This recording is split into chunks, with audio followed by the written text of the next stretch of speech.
우리가 20장에서 하나님께서 십계명을 주신 사건을 우리가 그동안 쭉 십계명을 쭉 강의를 했어요. 24장에서는 시내산에서 하나님과 이스라엘 백성들이 언약을 세우는 겁니다. 우리가 19장에서 지난주에 세굴라라는 말씀을 들었어요. 세굴라, 가장 보배로운 보배, 또 이시 세굴라 그러면 가장 귀중한 사람, 보배로운 사람, 이런 개념을 가지고 있는데, 하나님께서 너는 내 소유다, 내 보배다 이러시면서 이제 24장에서 드디어 시내산 언약을 맺게 되어집니다. 그리고 거기 24장 1절에 보시면 아론, 나답, 아비후, 아론의 아들이 4명인데 첫째가 나답이고 두 번째가 아비후예요. 그러니까 아론의 두 아들과 이스라엘 장로 70명 대표로 나서는 거예요. 그러니까 이스라엘 장로 70명이 대표자가 돼서 하나님과 계약을 맺는 거죠. 거기서 멈추질 않고 이제 청년들이 나옵니다. 하나님께서 3절 말씀 보면 모세가 와서 여호와의 모든 말씀과 그의 모든 율례를 백성에게 전하게 되어지고 기둥을 세우고 5절을 한번 읽어볼까요? 5절 시작. 이스라엘 자손의 청년들을 보내어 여호와께 번제와 화목제로 드리게 하고, 여호와께 소로 번제와 화목제를 드리는 일에 청년들을 쓰게 하세요.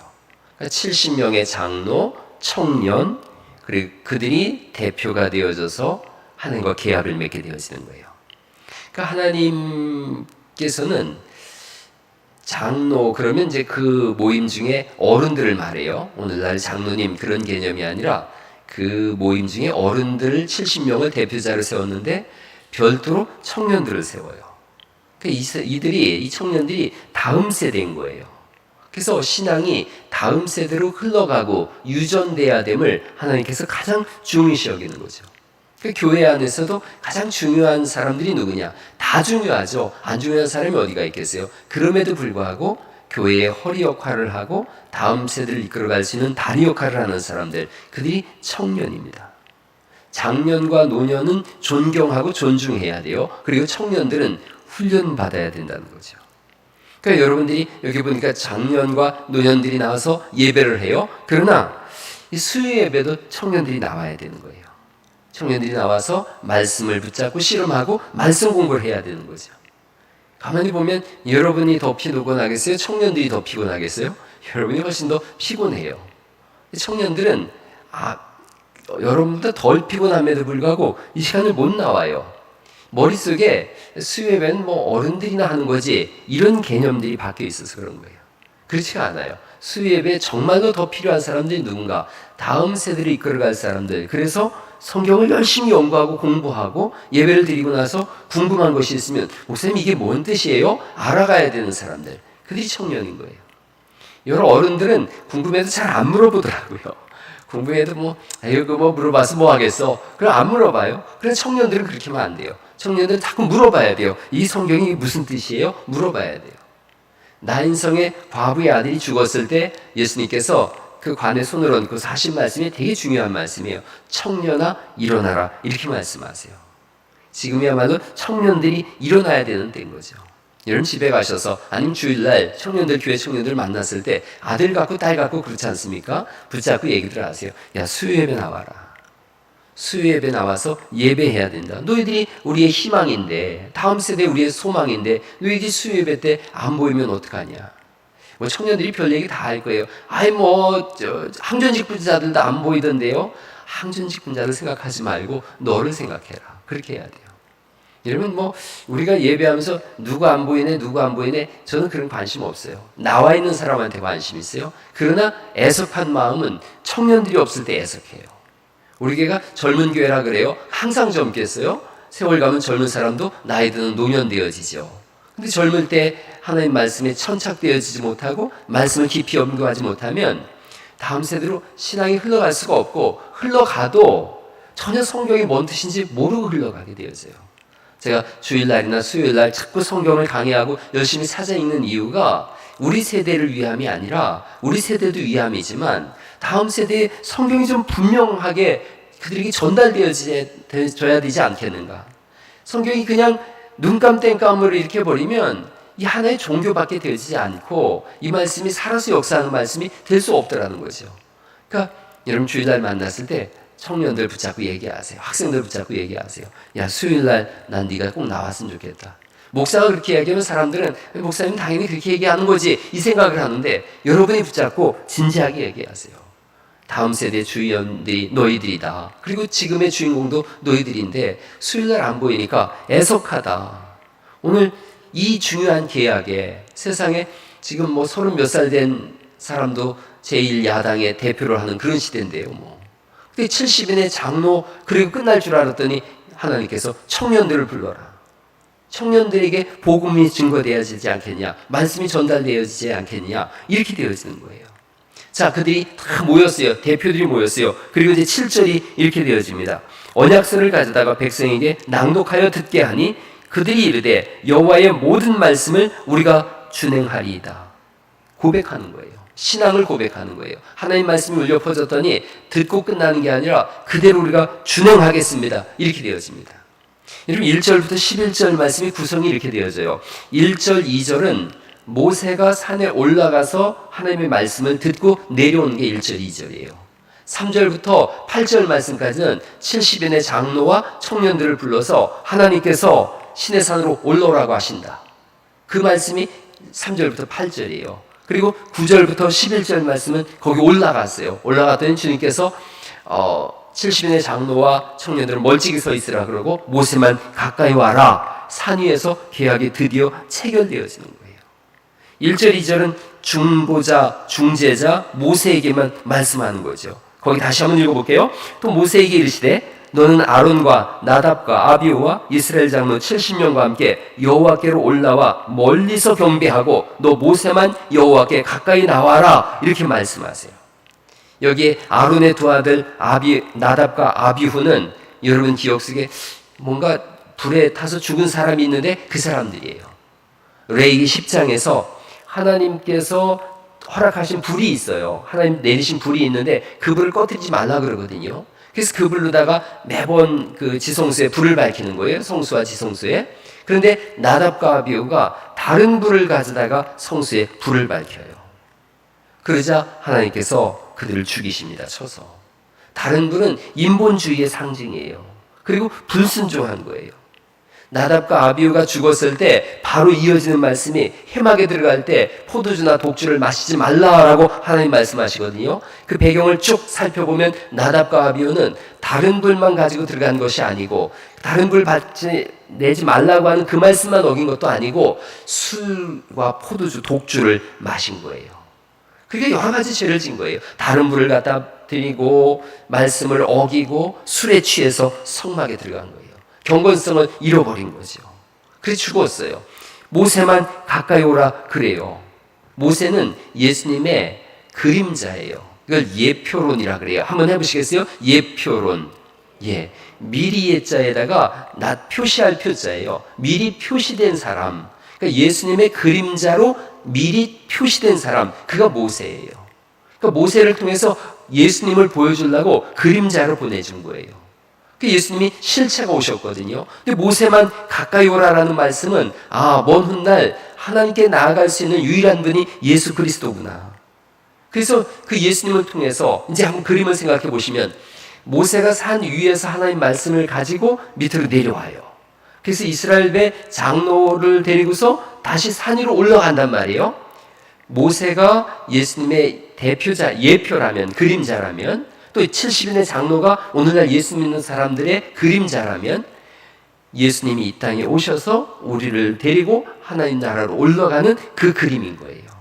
그래서 1절부터 11절까지 중에 2절은 위에서 모세가 내려오는 것이고 3절부터 8절까지는 말씀을 전하거든요. 하나님이 이렇게 말씀하셨다.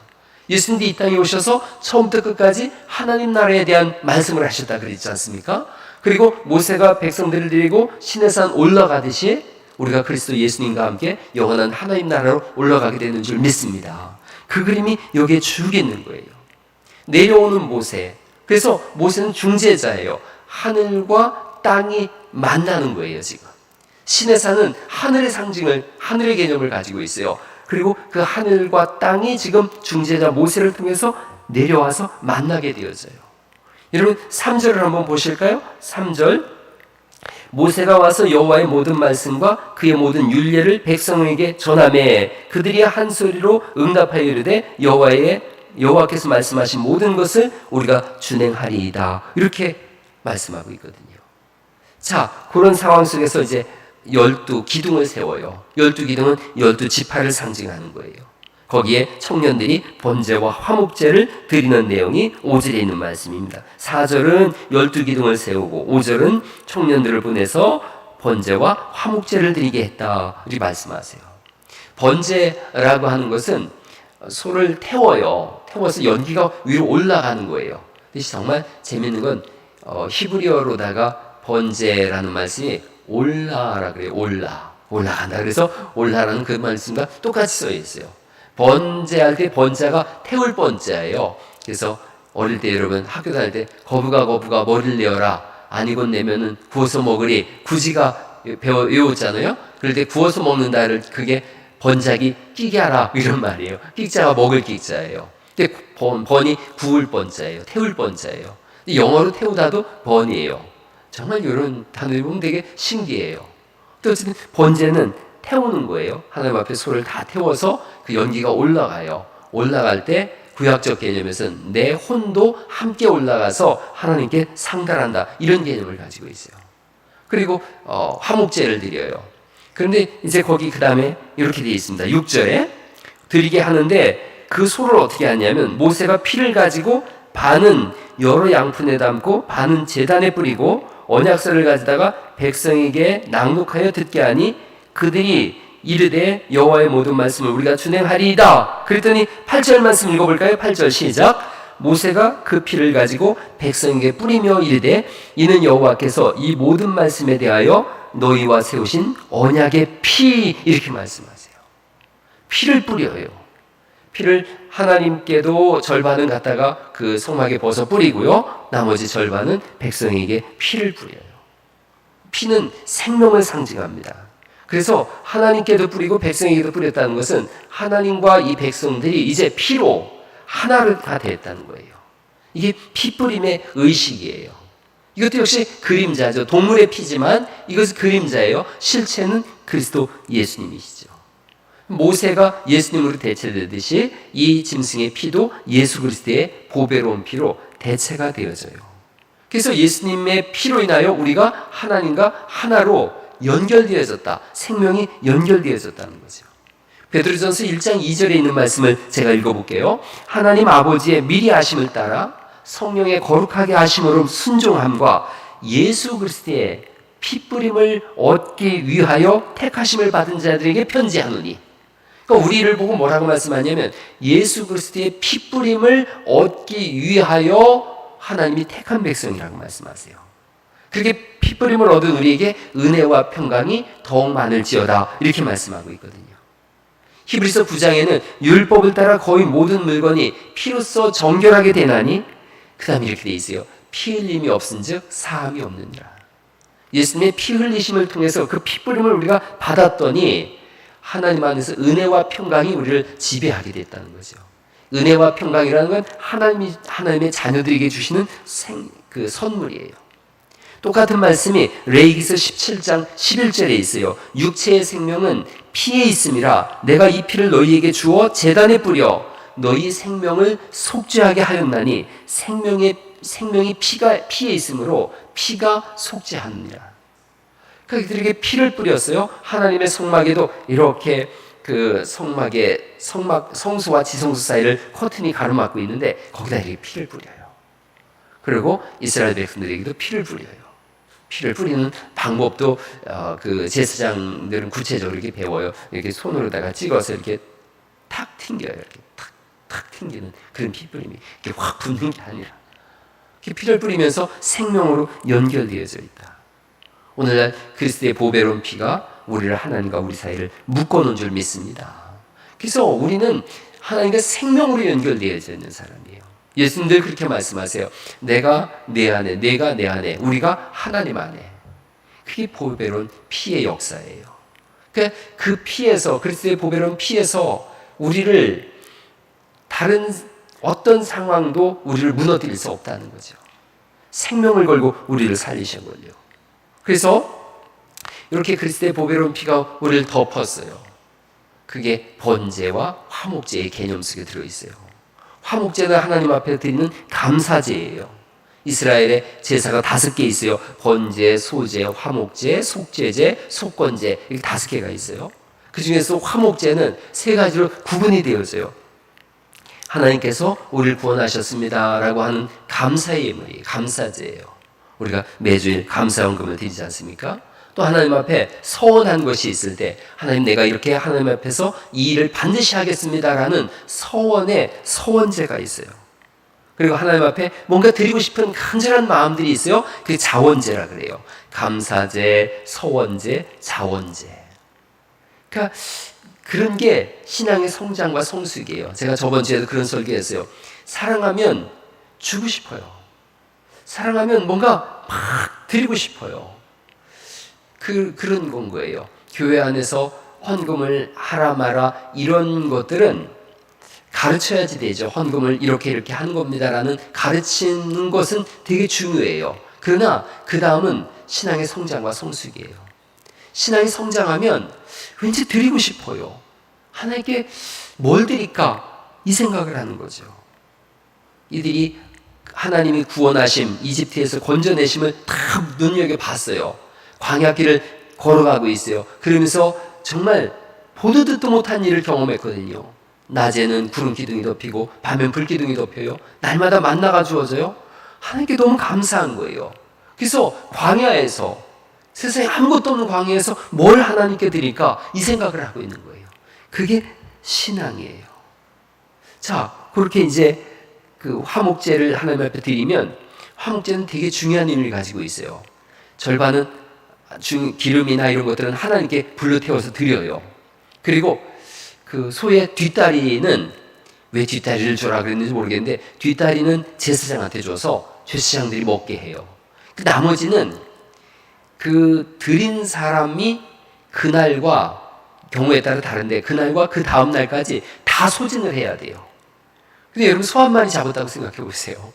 소 한 마리 잡아서, 자, 2마리는, 뒷다리 2개는 목사님 드세요. 그랬다 그래 보세요. 그리고 기름은 하나님께 드렸어요. 나머지 소 그 뒷다리 2개 뺀 나머지를 어떻게 하시겠어요? 우리 가족 같은 경우는 4인 가족인데 욕심을 부리는 거죠. 아무도 못 줘. 소고기를 누굴 줘? 우리가 먹어야지. 이틀 만에 배가 터지도록 먹어도 못 먹어요, 이걸. 이틀이 지나면 땅에다 묻으라 그러세요. 하나님께서 묻으라. 그러고 이틀이 지났는데도 가지고 있으면 하나님께서 화목제를 안 받은 거라고 말씀하세요. 그리고 이 화목제는 모두가 기쁜 거예요. 하나님이 받으셔서 기쁘고요, 제사장이 받아서 기쁜데, 나머지 부분은 만약에 제가 소 한 마리 잡으면 어떻게 하겠어요? 교인들 다 초청하겠죠. 우리 소 잡았어요. 다 오세요. 근데 제가 못된 목사라고 생각해 보세요. 아주 우리 목사는 막 고개가 저도 흔들어. 아무도 안 온다 그래 보세요. 그러면 그 화목제는 하나님께 드려진 게 아니에요. 괜히 애매한 소만 잡은 거예요. 그러니까 그 전에 모두와의 관계가 좋아요. 온 교인이 다 왔어요. 그래서 잔치가 열렸어요. 하나님 기쁘시고요, 제사장 기쁘고, 온 교인이 다 배부르게 먹었어요. 온 사람이 다 기뻐요. 그게 화목제예요. 모두가 다 기뻐하는 것, 그게 화목제예요.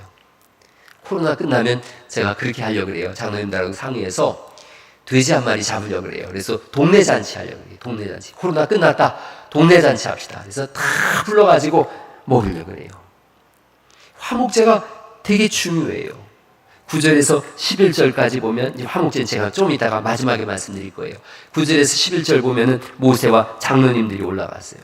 하나님을 배웠다 이렇게 되어 있습니다. 거기 9절을 보시겠어요? 9절 말씀 볼까요? 모세와 아론과 나답과 아비후와 이스라엘 장로 70인이 올라가서 이스라엘의 하나님을 보니, 하나님의 얼굴을 본 게 아니에요. 하나님의 형체를 본 게 아니에요. 그의 발 아래는 청옥을 편 듯하고 하늘같이 청명하더라. 이게 하나님 발밑에 펼쳐진 그 눈부신 빛을 본 거예요. 아주 그 비밀스러운 그 하나님의 세계를 본 거예요. 청색을 봤어요. 그 하나님을 어떤 색깔로 표현할까라고 생각하다가 이 사람들이, 하나님 하늘에 계시지? 그래 하늘을 쳐다봤어요. 근데 하늘이 파란색이네요. 청색이네요. 그래서 하나님을 표현할 때는 청색을 썼어요.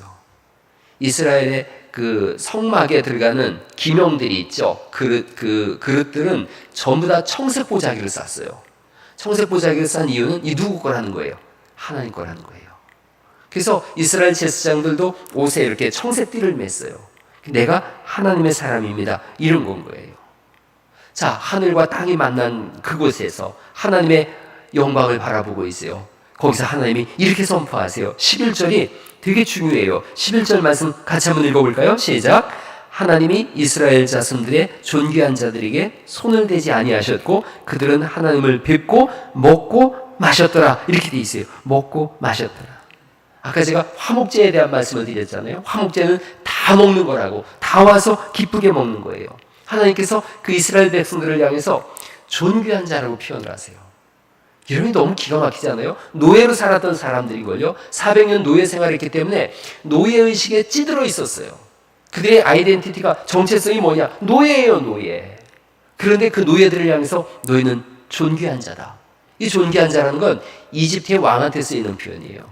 근데 하나님이 노예였던 백성들한테 너희는 이집트의 왕처럼 존귀한 자다. 지난주에 제가 세굴라라는 표현을 썼어요. 세굴라, 하나님의 보배. 이게 세굴라예요. 너희는 나의 세굴라다. 나의 보배다. 나에게 있어서 너희는 존귀한 자다. 자, 그들이 푸른 청색의 하나님 나라를 봐요. 존귀한 자. 그들이 성경에서 존귀한 자가 또 어디에 쓰였느냐? 제사장들에게 쓰였어요. 그러니까 하나님께서 이스라엘 백성들, 노예 살던 사람들한테 너희는 존귀한 자야. 왕 같은 자들이고 제사장이야. 이걸 그대로 가져온 게 베드로전서. 너희는 택한 족속이요, 왕 같은 제사장이요, 거룩한 나라요, 하나님의 소유된 백성이니 이렇게 말씀하는 거예요. 제사장이 하는 일이 있죠. 제사장이 하는 일. 여기서부터가 성경이 쭉 이어져요. 청색 옷을 입었어요. 하나님의 것으로 여김을 받았어요. 그러면 뭘 보여줘야 되느냐? 하나님을 보여주는 사람이에요. 제사장이 하는 일 딱 하나 있어요. 하나님을 보여주는 사람들이에요. 성경이 베드로전서 2장에 우리의 특권, 제사장 나라라고 말씀하시면서 아름다운 덕을 선전하게 하려 하심이라 이렇게 써 있어요. 우리에게 아름다운 덕을 선전하래요. 그게 뭔가 하나님을 어떻게 보여주는지 우리를 통해서 하나님 보여주는 삶을 살라는 거예요. 제사장의 뜰이 있는데 2.5규빗이니까 45cm, 45cm, 90cm에다가 1m 한 20cm 정도 되어져요. 그러니까 대략 이 정도 높이가 제사장 뜰이에요. 이렇게 높아요. 이 위에 올라가서 제사장이 양을 도살합니다. 이런 생각해 보세요. 도살업자가 양을 잡는 거나 제사장이 양을 잡는 거나 똑같아요. 그런데 도살업자는 양을 잡아서 생계를 꾸려가지만 제사장은 양을 잡으면서 하나님을 보여주고 있는 거예요. 하나님을 보여주는 사람, 그가 제사장이에요. 그러니까 이 위에서 양을 똑같이 잡고 있지만 제사장은 평소의 삶이 하나님을 드러내는 삶을 살아야 된다는 거예요. 마태복음 22장 21절에 예수님께서 알려주셨어요. 가이사의 것은 가이사에게, 하나님의 것은 하나님께 드려라. 이스라엘 백성들은 자기들의 속에 하나님의 형상이 있다고 생각하거든요. 동전에 보면 가이사의 로마 황제의 형상이 있어요. 그 로마 황제의 형상이 있다면 로마 황제한테 드려라. 너희 속엔 누구 형상이 있느냐? 그 사람들은 전부 다 자기 속에는 하나님의 형상이 있다고 생각하거든요. 하나님의 형상이 있는데요. 그럼 너희는 하나님께 드려야 되지 않겠느냐. 그게 가이사의 것은 가이사에게, 하나님의 것은 하나님 것으로, 이 뜻이에요. 그게. 그게 하나님 형상이니까 드러내야 돼요. 하나님을 드러내는 거예요. 그래서 어느 곳에 있든지 저 사람은 하나님의 사람이야. 그 형상을 드러내는 거죠. 지금 우리는 만인 제사장 시대라 그래요. 모든 사람이 다 제사장인 거예요. 뭐 목사만 제사장이고 여러분 성도 아니에요. 다 제사장인 거예요. 그렇다면 여러분 모두가 삶 속에서 하나님을 보여주는 거예요. 이스라엘 사람들이 무교병을 먹었어요. 무교절 때. 무교절에 평소에는 무교병은 제사장만 먹어요. 그래서 하나님 얼굴에 떡. 그래서 무교병은 제사장만 먹는 거였는데 무교절 때는 6월절 바로 하루 전에가 무교절이잖아요. 무교절 때는 이스라엘 사람들이 다 무교병을 먹었어요. 자신을 제사장으로 인식한 거예요. 그러니까 제사장으로 인식하니까 하나님을 어떻게 보여줄까? 이 사람들이 먹고 마셨다 그랬거든요. 먹고 마셨다. 이들은 자유인이에요. 그래서 먹고 마실 때 높낮이가 없어요.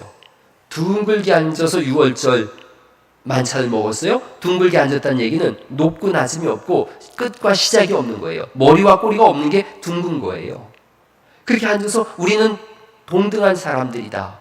그래서 서로를 존중히 여김, 그게 둥근 식탁의 의미예요.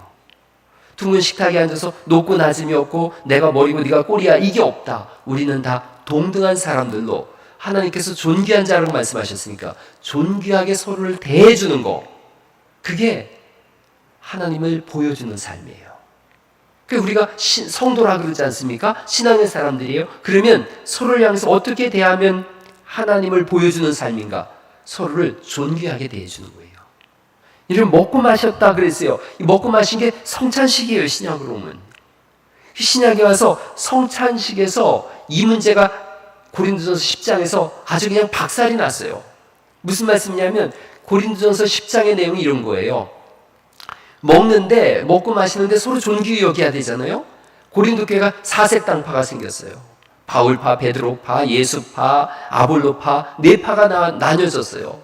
그 중에서도 부자, 가난한 자, 있는 자, 없는 자, 배운 자, 못 배운 자, 막 이렇게 해가지고 서로를 존귀하게 여기질 않은 거예요. 그러니까 부자에다가 돈도 있고 권력도 있고 그런 사람들이 만약에 아볼로파라고 생각해 보세요.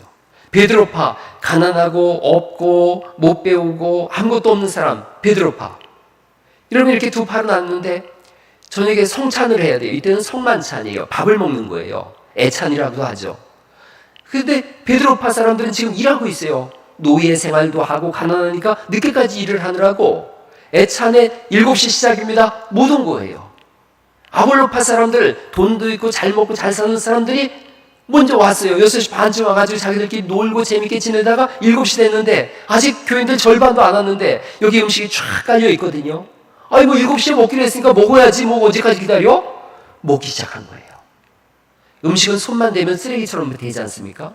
한참 먹다 7시 반쯤 돼서 거의 막 엉망진창이 됐는데 베드로파가 온 거예요. 와서 보니까 엉망인 거예요, 음식이. 그러니까 고린도서에서 10장에서 말씀하는 거예요. 너희가 집에 먹을 것이 없냐? 왜 먹는 걸로 형제를 욕보이느냐? 나는 너희들이 그렇게 한다면 차라리 성찬을 하지 말아라. 심지어 성찬을 폐지하라. 이렇게까지 말씀하고 있고요.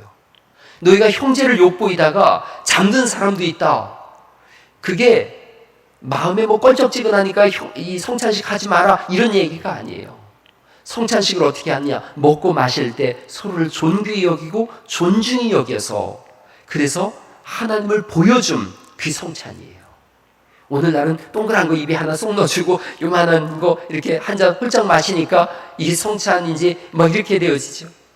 또 우리는 성찬을 언제 많이 하냐면 예수님의 그 사순절 앞두고 고난주간 때 성찬식을 하니까 더 슬프고 우울하고 울적하고 막 괜히 안 나오는 눈물도 혹시나 슬픈 생각해가지고 눈물 내야 되고, 이게 성찬식이 아니라 서로를 존귀히 여기고 존중해주고 거기서 먹고 마시면서 하나됨, 하나님의 존귀한 자로 하나님을 보여줌, 이 성찬식이에요.